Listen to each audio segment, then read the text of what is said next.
First, I want to talk about what the scope of the and timeline was of the report. This gives context to us. The report was a third-party investigation, but it only reviewed the actions of the executive committee, which is the smallest SBC agency we have.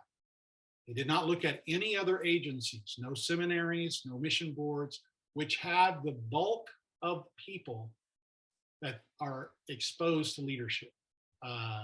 So this is just how we handled things at the executive committee level. That's what the report's about. Now, we've been trying to address this. Regular pastors and people from the floor of the convention have been trying to talk about this for a long time.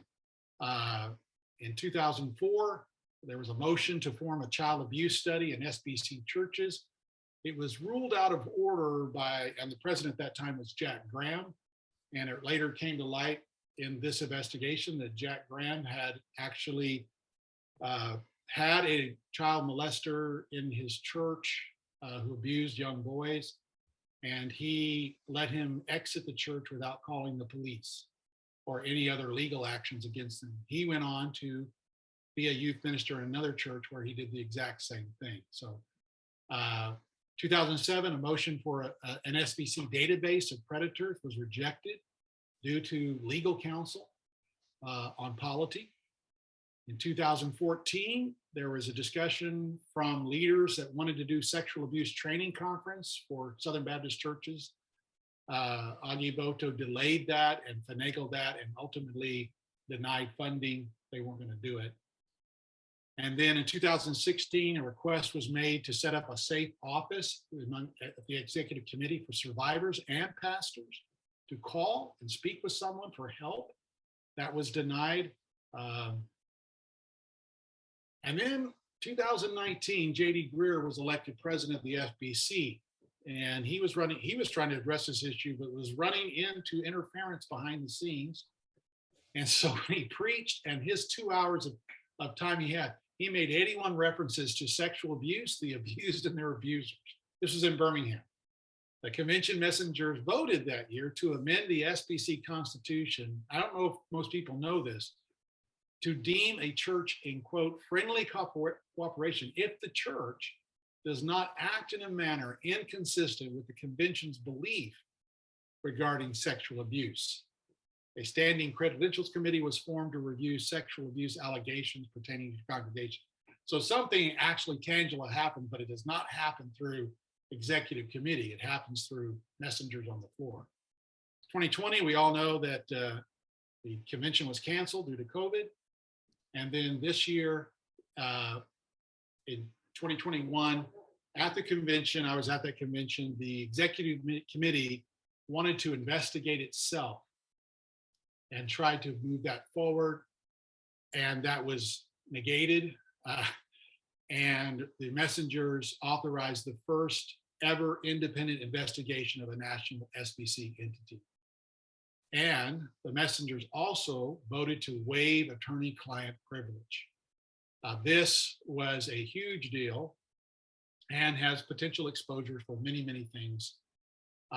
But in September 21st, the EC chairman, Ronnie Floyd, led the EC. So this is what, 4 months, July, August, September, 3 months after the convention.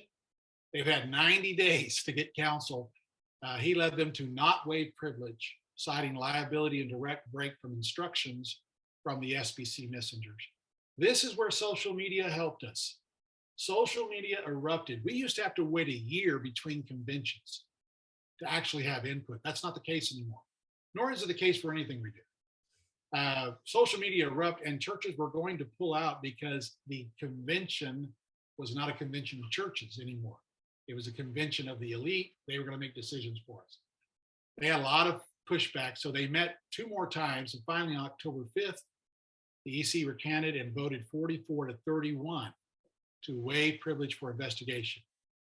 And that was the critical decision for the truth to come out. Without that deal, because of the way that they discovered in the report, we would have never known, because almost all the communication was set up in the EC for no one except attorneys to see it. So it was always covered by the cloak of attorney-client. After that vote, even though Dr. Ronnie Floyd said he would support any decision of the executive committee, and he wasn't trying to get them to not do something they didn't want to do, immediately after, a week after, he resigned, and Vice President Greg Addison also resigned in protest. 12 executive board members resigned, and the CFO resigned in February, but he resigned because he thinks it's a sinking ship. He'd been with us for 15 months. He actually wrote a letter saying he was in support of the investigation. So we've been working on this a while. And then on February 1st, Dr. Willie McLaurin, who was already working with the executive committee, was named the interim executive committee president. He's the first African-American to lead a national SBC agency. And he came on our DOM meeting in California and spoke to all of us. I would like to be his best friend. He is a very, very winsome and encouraging. So that's kind of what's going on. And May 15th, due to the motion by the messengers, we had to get the report 30 days before the convention so we could read it. You know, you have a trust problem when we have to tell you when we get the report, because left to unsaid, it would have been delivered. What date would have been delivered to messengers and churches? June 13th at 11:59 p.m. So we've got a month and we have time to go over it. Now, this convention in Anaheim is where we're actually going to make decisions. And okay, whatever that is. I'm told I am covering words, so I'll move up there. And we'll go to the convention, and that's where things will happen. By the way, if you've not made plans to go. This is not going to be an easy convention because there are major decisions, and you'll see the recommendations that are coming. So here's the overall summary. We read the whole report, all 288 pages. This is the summary of what was happening in the executive committee. Basically, a few leaders with legal counsel from the outside controlled all the EC responses to reports and reviews. They guarded the information, and they were not shared with the executive committee trustees, which we elect every year. And their only focus was avoiding liability for the SBC to the exclusion of all other considerations. In service of this goal, survivors and others who reported abuse were ignored, disbelieved, or met with the constant refrain that the SBC could take no action due to its policy regarding church autonomy, even if it meant that convicted molesters continued in ministry with no notice or warning to their current church or congregation. Soon after this report was released, the list of all the people that Augie Bodo, the attorney or the in-house counsel for SBC, was keeping, over 555, I think, with over 700 victims. What would be happening is you would get convicted of some sort of child sexual abuse crime in Texas, so you would move your ministry to Tennessee. And if your church didn't do background checks, they never knew. It was not required, and you would start all over again. Though they would know at the SBC executive committee, the attorney would know if you called and said, this man's abusing children in our church, what should we do? But pretty much when you saw there in the report, the attorneys are always talking among themselves, and their refrain is, the best counsel we have is do not call them back. Not turning everything off. Do not ask their staff, do not ask questions. When people call us and tell us that their 11-year-old son is being molested by the pastor, do not ask questions. Get off the phone, because the less we know, the less liability we have. Those reports, and was set up by the structure, what I find interesting is they was not designed for it to ever go in front of a pastor. Anyone who had a call to be a shepherd was not reviewing those things. Attorneys were. I have said this to my staff. Attorneys are not the Holy Spirit for Christian organizations. They are risk assessment people. most of the time. And they are not omniscient, nor may they have your ethics of what you ought to do, just as a follower of Christ. So this is what basically happened. Our Southern Baptist Executive Committee leaders at the very top knew this was happening, and they let everybody keep being abused. That's the bottom line of it. Now,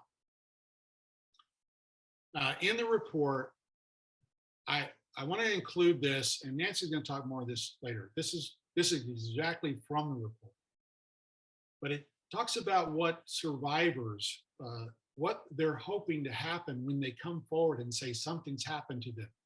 When they come to you, pastor, or a ministry leader, they're looking for help. And so I'm going to just read this. The survivors spoke of trauma from the initial abuse, but also told us of the debilitating effects that come from the response of the churches and institutions like the SBC that did not believe them, ignored them, mistreated them, and failed to help them.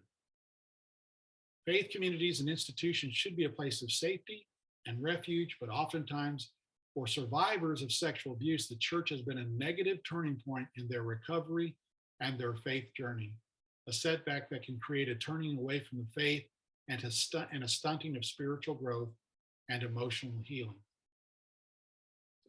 I cannot. When a survivor of sexual abuse by a faith-based community member comes forward to leaders, the survivor believes that the leaders are in a position to help them and will be a source of help, spiritual guidance, and emotional healing. However, what they often receive are negative social reactions to disclosure, which can result in worsening symptoms of shame, depression, post-traumatic stress syndrome, disengagement from the faith community, and even suicide. The response to a disclosure of abuse can have a profound impact on the healing journey of the survivor. With around 15 to 30% of women experiencing a sexual assault within their lifetime, it is important for church leaders and others in helping positions to understand the effect that they can have on the emotional and spiritual health of those who trust them enough to come and confide in them regarding a sexual assault or rape. I just think of that in terms as a pastor preaching to a congregation. Most of them will never tell you what happened to them. But the way we talk from the pulpit, the way we teach scriptural, even just our comments, we have to be thinking this is a major issue sitting in our congregations.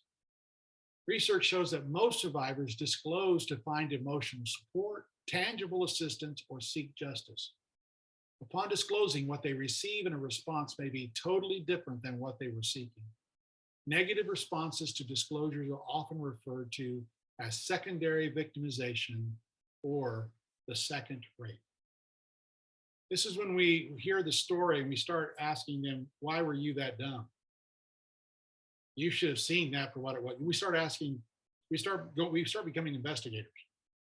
Roughly 1/3 to 2/3 of survivors experience one or more negative responses.